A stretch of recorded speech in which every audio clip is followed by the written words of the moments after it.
नमस्कार, मैं साक्षी गिरी और आप देख रहे हैं हिंदुस्तान पोस्ट। आज हिंदुस्तान पोस्ट में पूर्व राज्य दूरसंचार मंत्री देव सिंह चौहान जी आए हैं। आज हम उनसे दूरसंचार और विकसित भारत और न्यू इंडिया को लेकर के बातचीत करेंगे। सर नमस्कार, आपका बहुत-बहुत स्वागत है। आपका भी धन्यवाद। नमस्कार। सर आप पूर्व मंत्री रह चुके हैं जी। दूरसंचार विभाग के, क्या कहना चाहेंगे? देखिए, आज हम अपने आप को टेक्नोलॉजी से दूर नहीं कर सकते और हमारा जो आम जनता का भी जनजीवन से लेकर हमारे प्रोफेशनल तक टेक्नोलॉजी पर निर्भर है। और भारत एक विशाल देश है और वहाँ टेक्नोलॉजी का जन-जन तक पहुँचना अति आवश्यक है।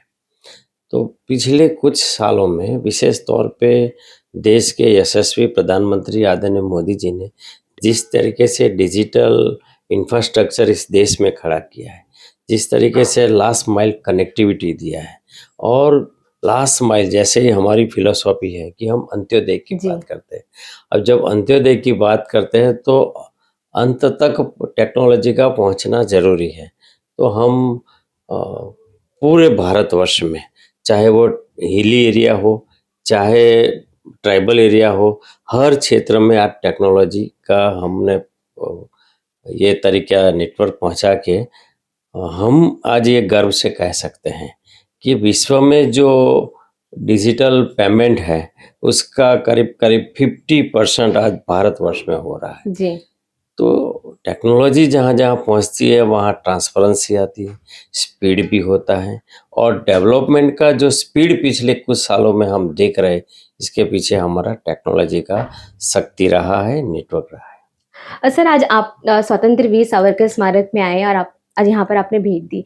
तो ये सावरकर जी के जो विचार हैं, आज की युवा पीढ़ी को आप डिजिटली सावरकर जी के विचारों से कैसे जोड़ेंगे? जैसे हमारा न्यू इंडिया का जो विज़न है और विकसित भारत का जो विज़न है, उससे आप आज के युवा को सावरकर जी के विचारों से कैसे जोड़ेंगे? देखिए, देश के यशस्वी प्रधानमंत्री हमेशा ये आग्रही है कि विरासत भी, विकास भी। जी। तो जो विरासत हमें आज जो भारतवर्ष में युवा पीढ़ी है, मैं ये मानता हूँ कि वीर सावरकर जी के बारे में इस युवा पीढ़ी तक जो मैसेज पहुंचना चाहिए, कहीं न कहीं पिछले कई सरकारों ने कहीं न कहीं उनकी जो एक तरीके से अन्याय करने का भाव था, एक तरह से लीडरशिप का वो तेजोध्यस था, इसके चलते सही मायने में वो व्यक्तित्व नई पीढ़ी तक नहीं पहुँचा है। लेकिन आज टेक्नोलॉजी के माध्यम से हम देश के हर कोने में उनका त्याग, बलिदान, संघर्ष की हर बात हम युवा पीढ़ी तक पहुँचा सकते हैं। और मैं ये मानता हूँ कि मुंबई में ये इनका ये वीर सावरकर स्मारक बनना उनके प्रति जो श्रद्धांजलि का भाव प्रकट किया है, मुझे ऐसा लगता है कि ये कोई नहीं कर सकता जो आज हम वीर सावरकर स्मारक समिति ने जो किया है। मैं सबको बहुत-बहुत अभिनंदन करता हूँ और भारत के नागरिक की हैसियत से उनका धन्यवाद प्रकट करता हूँ। जी।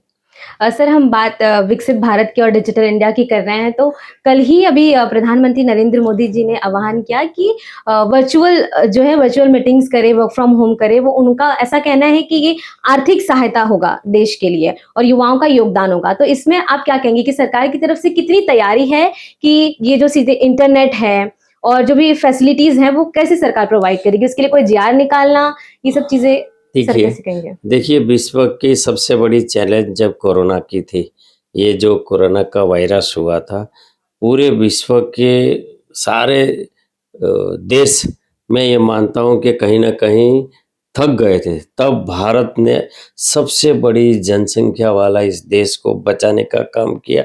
यहाँ तक कि टेक्नोलॉजी के माध्यम से संवाद भी किया, मदद करने का भी काम किया, डिजिटल पेमेंट का भी काम हुआ और एक तरीके से कनेक्ट करने का काम किया है। जो भी संदेश आदरणीय प्रधानमंत्री जी देना चाहते थे, कुछ ही पलों में भारत के जन-जन तक पहुँचता था। तो ये केवल और केवल टेक्नोलॉजी का इस नेटवर्क के चलते हुए।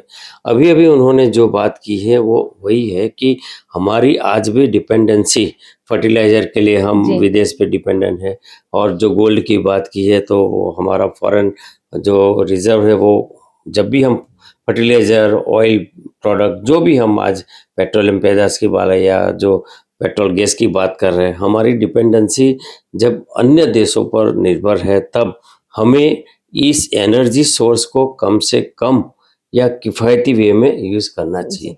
विशेष तौर पे जब हम आज टेक्नोलॉजी का इतना अच्छा नेटवर्क है, तो क्यों ना हम कुछ आज भी कोरोना के बावजूद भी इतने सालों में भी आज भी जिन्होंने वर्क फ्रॉम होम किया था, तो इतना अडॉप्ट कर लिया है अपनी लाइफ में, हुँ। तो आज भी लोग हमारे बच्चे चाहे देश-विदेश में काम करते हो, लेकिन वो अपना ऑनलाइन ही काम करते हैं।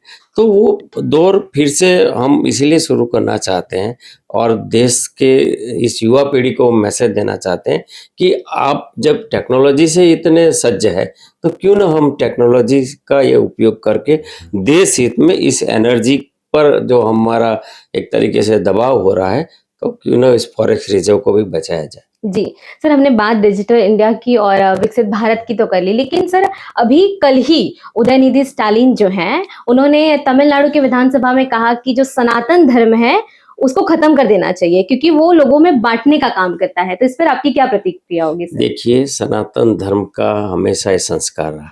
हम हमेशा वसुधैव कुटुम्बकम की बात जी। करते हैं। हम हमेशा सर्वे सन्तु सुखिनः, सर्वे सन्तु निरामया, सर्वे भद्राणि पश्यन्तु, मा कश्चित् दुःखभाग् भवेत्। हम जब पूरे विश्व को अपना परिवार मानते हैं, ये सनातन धर्म की संस्कृति है और इसका उदाहरण पूरे विश्व ने देखा है। जी। कोरोना में हमने करीब-करीब 150 के आसपास कंट्रीज़ को वैक्सीन दिया, दवाइयाँ दिया। आज आपने देखा होगा जब G20 हो रहा था और कुछ बाहर के जो देश के प्रमुख लोग यहाँ आकर प्रधानमंत्री जी के पाँव छूते थे, तो वो दृश्य क्या दिखाता था? वही वसुधैव कुटुम्बकम की परंपरा से हमने उसको मदद की। तो ये सनातन धर्म के संस्कार हैं और जो राजनीति के कुछ ऐसे लोग जो केवल और केवल हर चीज़ में राजनीति देखते हैं या अपनी तुष्टीकरण की राजनीति जी। करती हैं। तो ये जो तुष्टीकरण की राजनीति का जो चरम सीमा इस देश ने अनुभव किया है, इसी के कारण ही तो हम कहीं न कहीं पोलराइज़ेशन देख रहे हैं, क्योंकि तुष्टीकरण और पोलराइज़ेशन साथ में चलता है।